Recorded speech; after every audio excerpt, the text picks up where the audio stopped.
Welcome to Crosspointe. Welcome to Crosspointe. Welcome to Crosspointe. We are an inclusive faith community seeking to live out the loving, just, and generous way of Jesus. We are participants in a long tradition that's less concerned with doctrines and dogma that demand total agreement, but a life to be lived, enjoyed, and given away to others. What unites us is a growing awareness that life is precious. That we are made by love in order to love. This community is comprised of and affirms the entire human family. Regardless of race, age, creed, physical abilities, marital or economic status, gender identity, or sexual orientation. So, if you're curious and have come to see, if you are tired and have come to rest, if you are grateful and have come to share, if you are wounded and have come to heal, if you're joyful and have come to celebrate, if you are uprooted and have come to belong, welcome home. Welcome home. Welcome home. Welcome home.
Give yourself away and to hear the call is to give your love away, and to hear the call is to give your love away, and to hear the call is to give your love away, is to give your love away.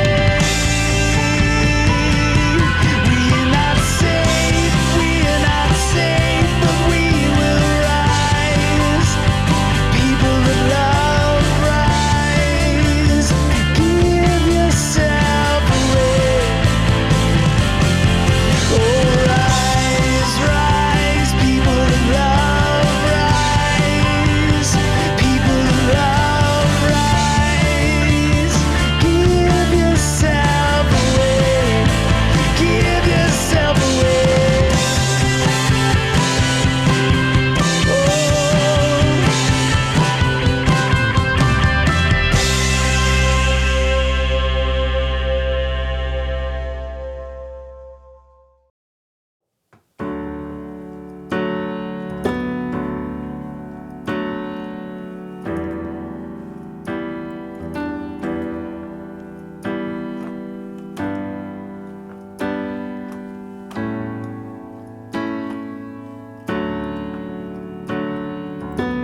favorite people are broken. Believe me, my heart should know. Some prayers are better left unspoken. I just wanna hold you and let the rest go. Oh, my friends are part saint and part sinner. We lean on each other and try to rise above. We are not afraid to admit we're all still beginners. We're all late bloomers when it comes to love. Oh, my favorite people are broken. Believe me, my heart should know. Orphan believers and skeptical dreamers, step forward. You don't have to go. Is each wound you received just a burdensome gift? It gets so hard to lift yourself up off the ground. But the poet says we must praise this mutilated world. We're all working the graveyard shift. You might as well sing along. Oh, my favorite people are broken. Believe me, my heart should know. As for your tender heart, the world's gonna rip it wide open. It ain't gonna be pretty, but you're not alone. 'Cause all my favorite people are broken. Believe me, my heart should know. Orphan believers and skeptical dreamers, you're welcome. You don't have to go. 'Cause all my favorite people are broken. Believe me, my heart should know. Some prayers are better left unspoken. I just wanna hold you and let the rest go.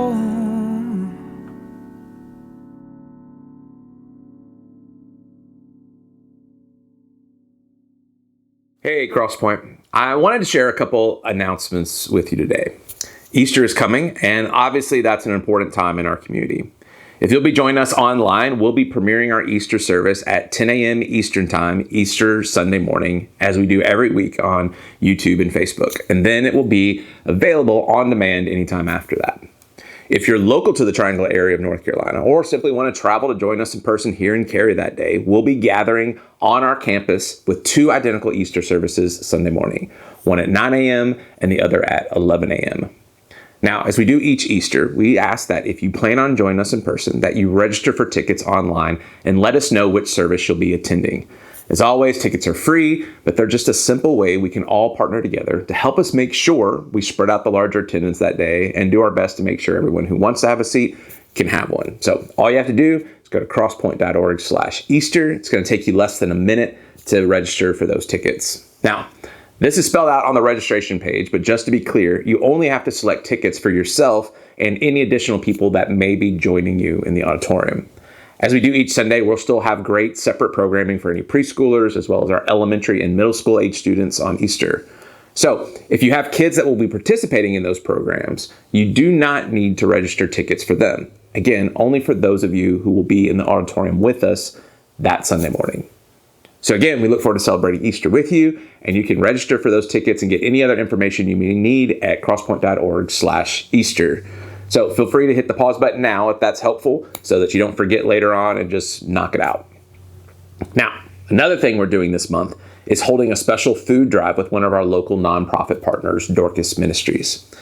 If you're not familiar with Dorcas, they're just a great organization that provides many services for individuals and families in the local area, including food assistance, bill payment, educational opportunities, and lots more.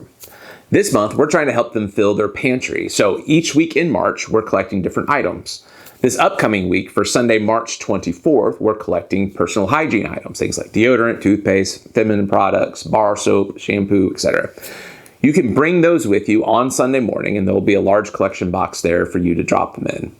Now, if you're out of the area, in the same spirit, you can also consider finding a local food pantry to donate items to in your specific community, or you can also always ship items to Crosspointe's campus. We'll make sure to include them in our collection this month. And then lastly, as always, if you want to help fund Crosspointe and all the ways we try to love, serve, and show up in the world together with our actions and with our voice, you can go to crosspoint.org/contribute. As I shared back toward the end of December, we were about 30% behind in our fiscal year operating budget at the time. But since then, because of your generosity and partnership and trust and what we can all do together, we've made up a ton of ground. We're only 1.5% behind currently. So thank you. That's huge. Each and every week, we're able to come alongside individuals and families and help meet a wide range of needs, as well as hopefully be a needed voice of love, justice, and equality in the world. And none of that is possible without those of you who believe we can do more together than we can do on our own, and then choose to leverage your generosity with this community. So again, go to crosspoint.org and /contribute. You'll find all sorts of ways to contribute financially there, whether that's via check or card, stocks, text, PayPal, all the different kinds of ways. Crosspointe, thanks for being you. It's an honor to do this with you. You're loved.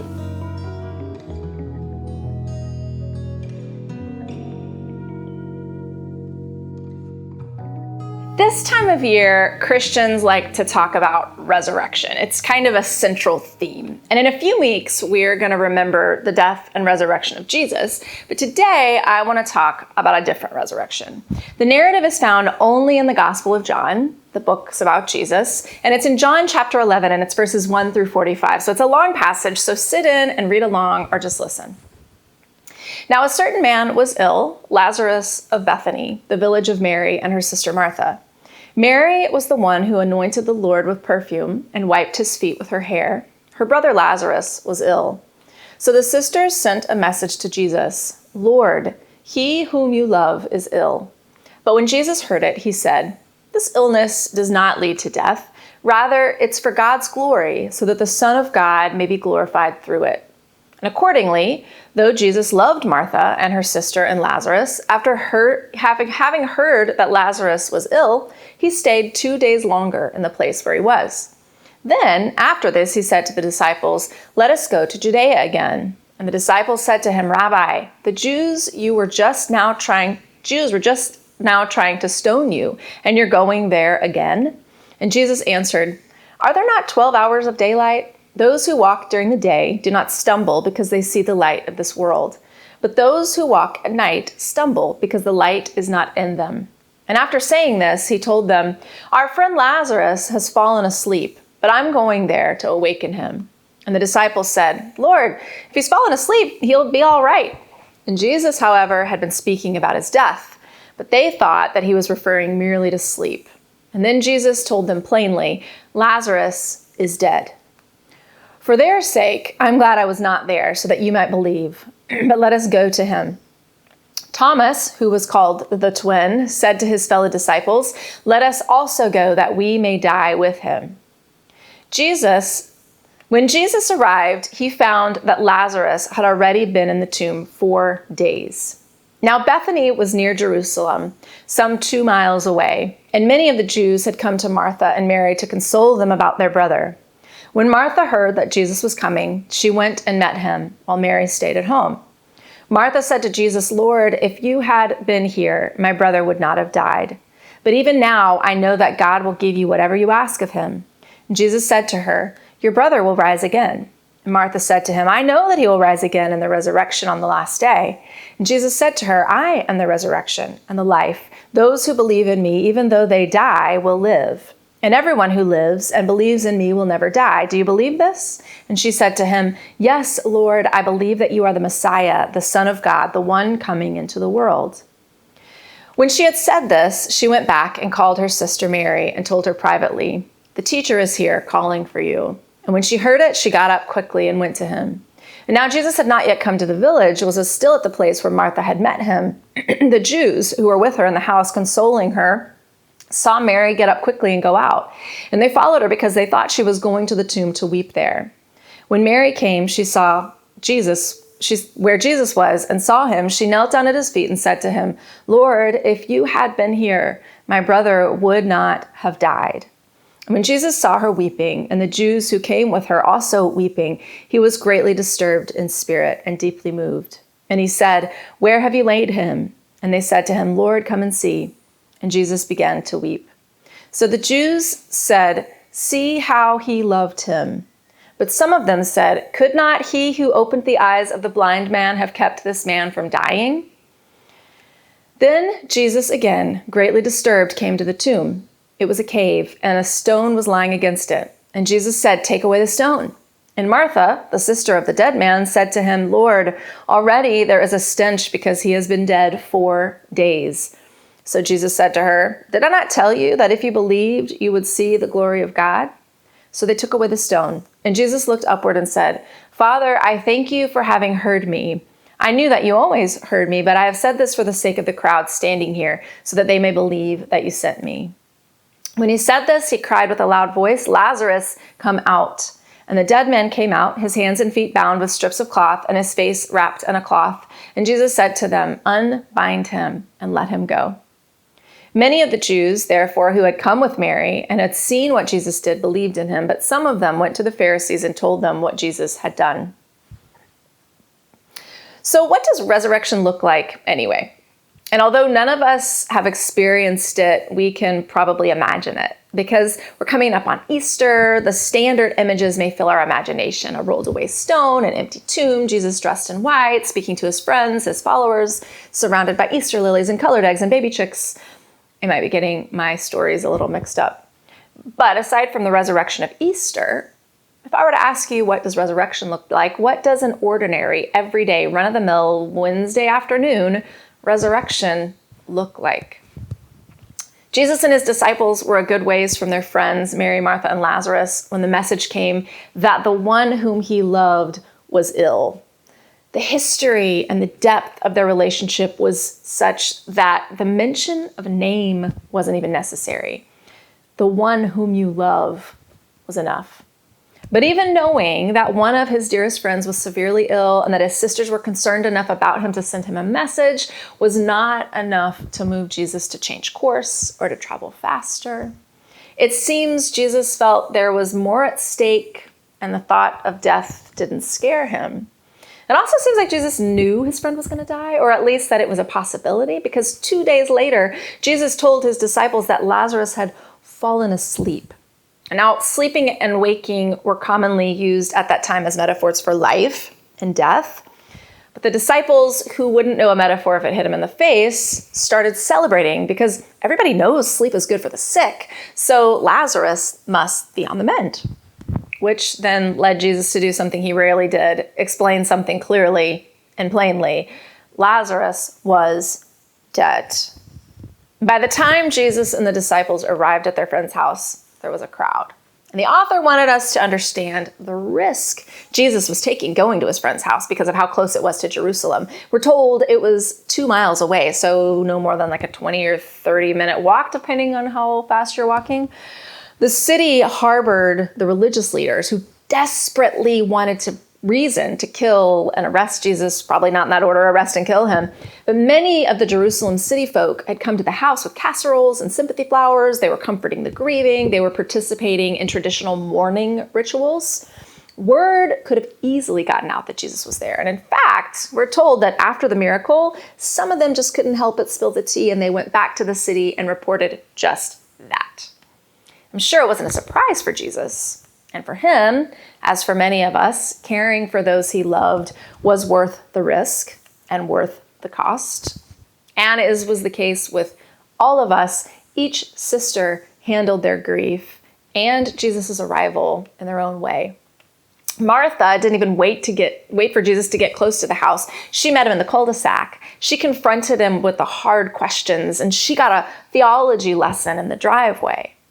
Mary, on the other hand, she waited in the house to be told Jesus had arrived before she came out and greeted him in tears. But both sisters said the same thing to Jesus. If you had been here, my brother would not have died. If you had been here. You can almost feel the accusation and at least the pain in the words. Where were you? You could have stepped in. You could have prevented this. Why didn't we matter more to you than whatever it was you were doing? And this is another sign of the depth of their relationship with Jesus, because who talks to Jesus that way? Their accusation wasn't a lack of faith. It was raw honesty and true emotion. A type of honesty that many of us in our modern relationship with Jesus, because of centuries of filters that have been put on us, often have a hard time practicing. Many of us were conditioned to refrain from sharing our doubt and our honest questions for fear of somehow being inadvertently blasphemous or shameful. But Martha and Mary had no such filters. And just a few chapters later, Jesus would ask his own parent a similar question. My God, why have you forsaken me? Even the neighbors and the friends who were assembled at the house and witnessed the heartbreak of the sisters asked for a similar, very logical question. Could not he who opened the eyes of the blind man have kept this man from dying? Scholar Amy Jill Ryan puts it another way. What good is it to have a miracle-working friend if you can't call in a favor every once in a while? They all felt a little let down. The text tells us that the sisters' love for their brother and the pain of his death caused them to weep. And we're told that their weeping and the weeping of the crowd caused Jesus great emotional response. And it's often translated as Jesus being deeply troubled, which is a mixture of frustration and sadness. And his physical response to these very human emotions is described to us in the shortest verse, at least in the King James Version of the Bible. Jesus wept. Those who Jesus loved were hurting. And when those we love are hurting, we hurt too. And it's perhaps one of the most human of Jesus's acts in the Bible, one that we all can relate to, emotions overflowing through our eyes. So, what does resurrection look like anyway? Well, our text today tells us that after 4 days, Lazarus was brought back to life, resurrected. The author of the text wants us to make sure we are very clear just how dead Lazarus was. Common Jewish belief at the time was that the spirit stayed with the body for 3 days, and after that, it moved on to the afterlife. Jesus' resurrection of his dead friend wasn't just resetting a misplaced spirit back in his body. This was not a resuscitation. To use the scientific standards of the Princess Bride, he was not mostly dead or slightly alive. He was all dead. Even Martha commented on the possibility of his stench. And according to tradition, on the 4th day, Lazarus' spirit, his life force, had left the area. So when Jesus called him back, it had to be called back from the cosmos. And after Jesus called for Lazarus to come forth, to come out, the text tells us that it was still a dead man that emerged from the tomb, with his hands and his feet bound, with his mouth and his body covered in grave clothes, which I suppose means this could be one of the first accounts of the walking dead. There is no question, however, that Lazarus was fully resurrected, because later chapters tell us that Lazarus hosted a dinner party and that he became such a celebrity, people lined up for blocks to see him. Not only Jesus, but him, the guy who had been raised from the dead. Little did they know what was yet to come. These days, Lazarus would have gone viral. He would have been on all the talk shows. He would have already had a Netflix documentary in the works. People caused such a ruckus over Lazarus that the chief priest not only plotted Jesus' death, but Lazarus' death as well. All the swarming crowds were starting to be a menace. And Lazarus sure wasn't given a heads up that he would be fending off crowds when he came back. Perhaps that's not what Lazarus hoped resurrection would look like. I wonder actually how Lazarus felt about all of it. I've always supposed he must have been overjoyed to see his friends and beloved sisters again, to be back in his body, to have his feet on solid ground, to breathe the air of his hometown. But was he okay being returned from the afterlife? What if he would have preferred to stay dead? If the after-death experience, which many have nicknamed paradise, is as amazing as we advertise it to be, maybe Lazarus would have preferred to stay, to have just been left alone with a thanks, but no thanks. I think I'll stay here and I'll see you on the other side. And when we think about it that way, forcing someone out of eternal peace and paradise so that we don't experience personal heartache seems a bit selfish on our end. After all, when Lazarus was resurrected, it was, as Dr. Will Gaffney puts it, into the same old world. In the 4 days Lazarus had been gone, problems hadn't been solved, wars hadn't ceased. There were still chores to be done and jobs to do, relationships to manage, things to worry about. He'd been resurrected into the same old world, into the same old body. That old ache in his back and his bad vision, they were still there. And although Lazarus had been resurrected into the same old world, he would never be the same. I mean, how could he have been? He had glimpsed something better, or at least something wholly other. I wonder if Lazarus got a little annoying in conversations when he was constantly saying things like, "That's a great bun, but let me tell you something better that I saw when I was dead." And then the sisters would give him a little side eye or lean over and pat his knee to tell him to shut up. We know, Lazarus, we know. Because his was a wholly unique experience, and there was no one on this side of the grave he could talk to about it without sounding crazy. I imagine it was sometimes isolating and lonely. We're also not told what Lazarus experienced while he was dead, if he forgot about it, if he was plagued by the shadows of it in his nightmares or in his dreams. Perhaps his first words to his sisters weren't, "It's so good to see you again." Maybe instead he asked them, why? When Lazarus's dead body walked out of the tomb, when he breathed the first breaths of old and new life at the same time, he opened his eyes and he saw Jesus. He opened his eyes and he saw his sisters, tears staining their cheeks.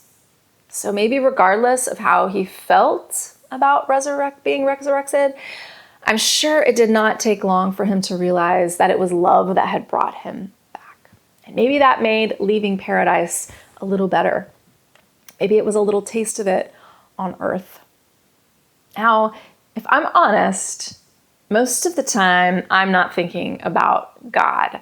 Not in the traditional sense anyway. I have a friend she's very good at thinking about God. She praises God for everything. I found a parking spot. Praise God. I got you on the phone. Praise God. Praise God, I didn't burn the bread. My alarm went off. Praise God.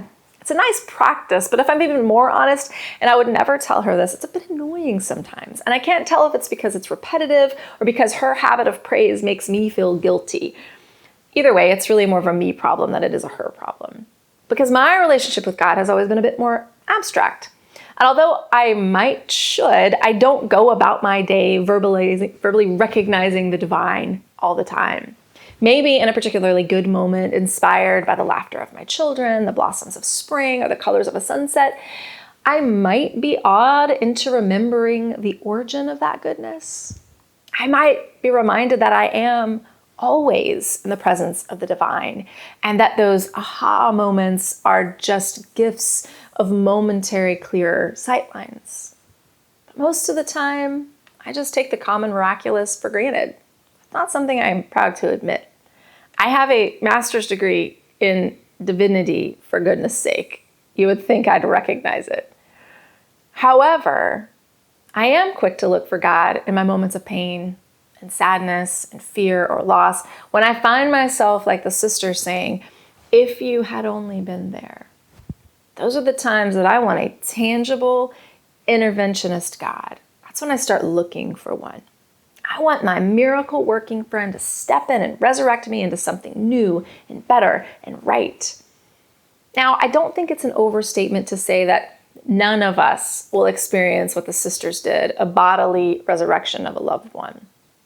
I think it's a bit more accurate to say instead that we are more likely to experience something like Lazarus did.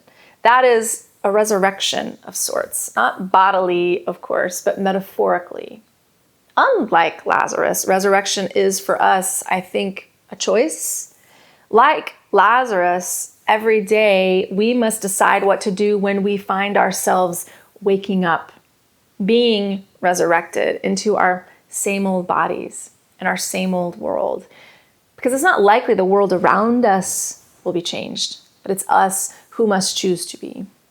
Perhaps it's more of a question of when the grave clothes are taken off our eyes, where do we put our gaze? Can we look through it all and recognize that it was love that calls us out of the grave? It's the difficult question of how do we live honestly and hopefully at the same time when we know, or at least we dream, that there is something better.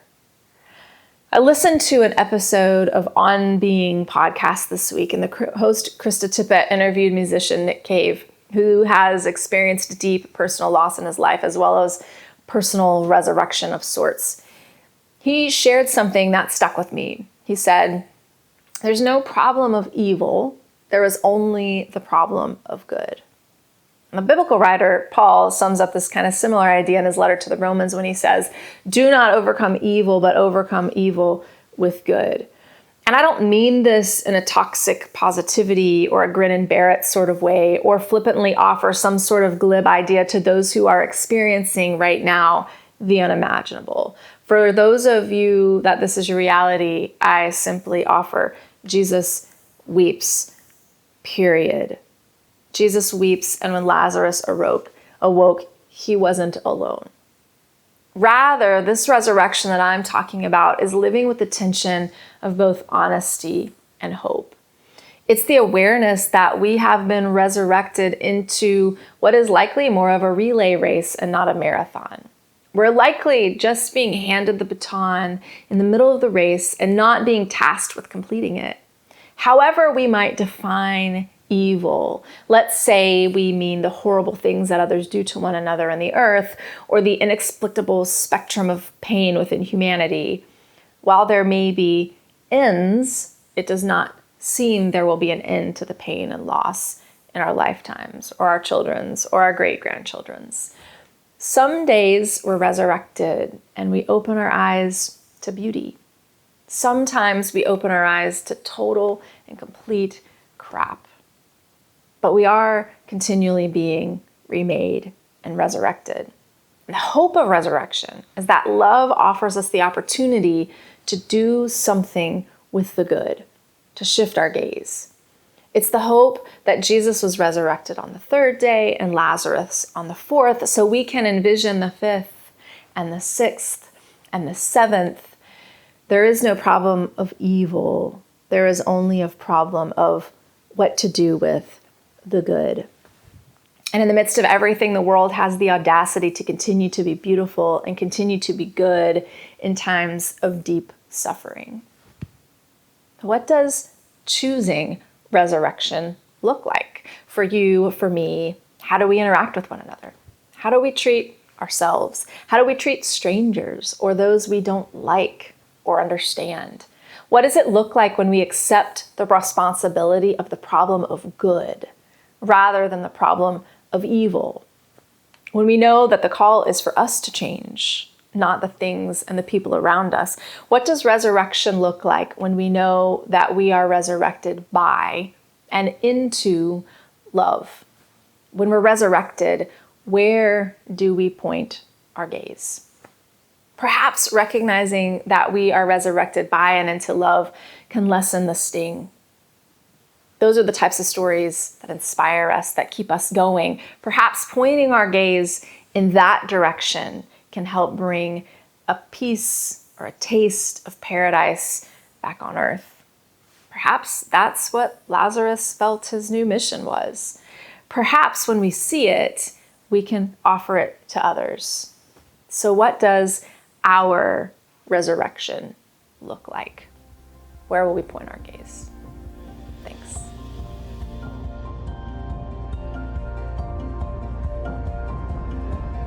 If you would like to know more or get connected to Crosspointe, go to crosspointenc.org.